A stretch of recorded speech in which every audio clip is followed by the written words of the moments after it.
মা দুর্গা থেকে আরম্ভ করে মা কালী থেকে আরম্ভ করে মা অন্নপূর্ণা থেকে আরম্ভ করে আড়াইশো মন্দিরকে ভেঙে গুড়িয়ে দিয়েছে দিয়ে রাম মন্দির।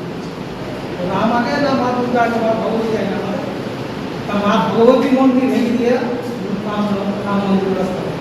ওরা চাইছে পশ্চিমবাংলায় কোনো দেবতা থাকবে না, পশ্চিমবাংলায় দেবতা হবে অমিত শাহের দেবতা রাম।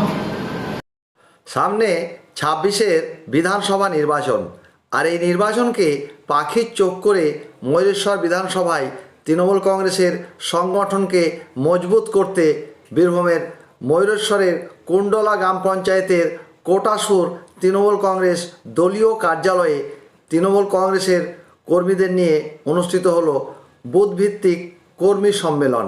এই কর্মী সম্মেলনে উপস্থিত ছিলেন ময়ূরেশ্বর 2 নম্বর ব্লকের তৃণমূল কংগ্রেস সভাপতি প্রমোদ রায়, ময়ূরেশ্বর 2 নম্বর ব্লক যুব সভাপতি অর্ক ব্যানার্জি, কুণ্ডলা অঞ্চলের বিভিন্ন বুথের বুথ সভাপতি সহ তৃণমূল কংগ্রেসের কর্মী এবং সমর্থকেরা।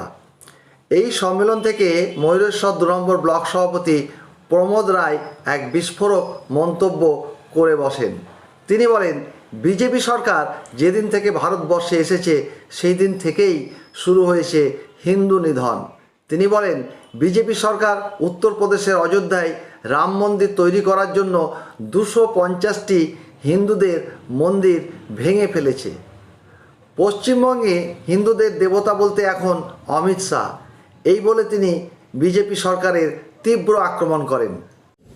আমরা এখন প্রত্যেক পঞ্চায়েতে বুথ কর্মী, বুথ সভাপতি, পঞ্চায়েতের জয়েন্ট সদস্যা, জেলা পরিষদের সদস্য, পঞ্চায়েত সমিতির সদস্য, কর্মাধ্যক্ষ প্রত্যেককে নিয়ে একটা করে কর্মী সভার আয়োজন করছি প্রত্যেক পঞ্চায়েতে। আজকে 1, 2, 3, 4 নম্বর আছে। আজকে 2টো পঞ্চায়েত ছিল। 5টা থেকে এসে উলকুন্ডা থেকে এসে কুণ্ডলাতে 6:30 থেকে আরম্ভ করে 7:30টায় শেষ। আজকে দেখা গেল যে আপনি যখন বক্তব্য রাখছিলেন তখন দেখা গেল যে বিজেপির উদ্দেশ্যে বলা হয়েছে যে 250 হিন্দু মন্দির ভেঙে নাকি তৈরি হয়েছে রাম মন্দির। কি বলবেন এই প্রসঙ্গে? হ্যাঁ, ওখানে রাম মন্দির নির্মাণে যে এলাকাটা লেগেছে সেই এলাকাতে যে মন্দিরগুলো ছিল সব তো ভেঙে দিয়েছে। এগুলো তো রাম মন্দির বানিয়েছে।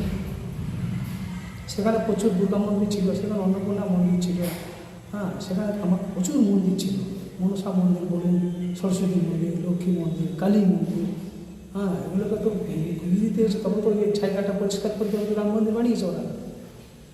এছাড়াও দেখা গেল যে আপনি বললেন যে ওরা চাইছে নাকি যে পশ্চিমবাংলায় কোনো দেবতা থাকবে না, এখানে একটাই দেবতা থাকবে, অমিত শাহের দেবতা রাম। কি বলবেন এই প্রসঙ্গে? হ্যাঁ, ওরা তো কারণ যেমন দুর্গাপূজাতে মমতা বন্দ্যোপাধ্যায় দুর্গাপূজাতে উৎসাহ ভাতা দিচ্ছে 85,000 টাকা করে।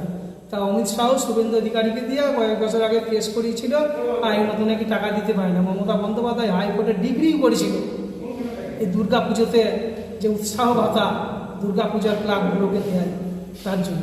তো ওরা তো নিশ্চয়ই চাইছে না তাহলে দুর্গাপুজোটি হোক। তাহলে মা দুর্গা তো দেবতা নয়। এইদিকে নিজেরা বলছে, চারিদিকে বলছে রামনবমীর দিন হাজার হাজার লোক রাস্তায় বেরিয়ে মিছিল করো, ঠেঙিয়ে দাও, এইসব ডায়লগ মারছে শুভেন্দু অধিকারী অমিত শাহের নির্দেশ মতো। অমিত শাহের নির্দেশ ছাড়া তো শুভেন্দু অধিকারী বলতে পারে না। শুভেন্দু অধিকারী বললে তো অমিত শাহ শুভেন্দু অধিকারী থেকে ধরে ঘাট ধাক্কা দিয়ে বার করে দিতে হবে। ওর নির্দেশ ছাড়া কথা বলবে, এটা মিথ্যার কিছু নাই।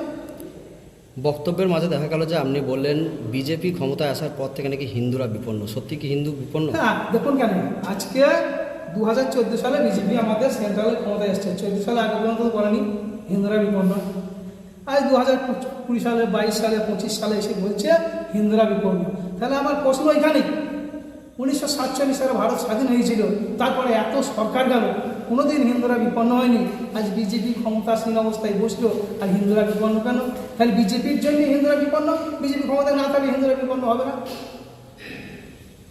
দাদা, আপনার নাম ও পরিচয়? আমার নাম প্রমোদ রায়, তৃণমূল কংগ্রেস কমিটির সভাপতি।